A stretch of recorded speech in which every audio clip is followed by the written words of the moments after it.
Cannes, c'est toujours le moyen de faire entendre de la manière la plus forte et parfois tonitruante les voix les plus ténues.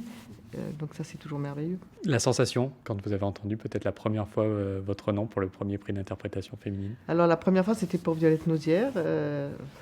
Ça m'a fait plaisir. Que vous dire d'autre? Et la deuxième fois, encore plus. Cannes, c'est parfois, on adore ce qu'on brûle et on brûle ce qu'on adore aussi. Ça, on le sait. C'est les jeux du cirque aussi. Il y a des moments où ça se passe moins bien, puis ça ne veut pas dire que ça ne se passera pas mieux par la suite.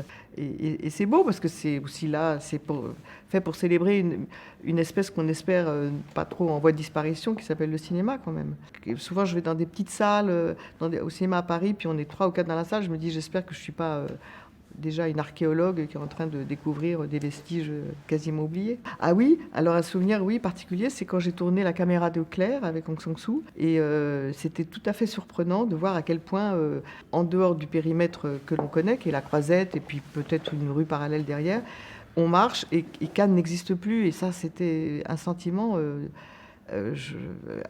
qu'on éprouvait tous les jours, et je ne me lassais pas de l'éprouver. Je ne l'ai pas éprouvé longtemps, ça a duré 5 jours. C'est jamais très long, un tournage d'Aung San Suu, mais c'était tout à fait extraordinaire de voir que, voilà, on vous montait un peu sur les hauteurs et puis c'est fini, ça n'existe plus.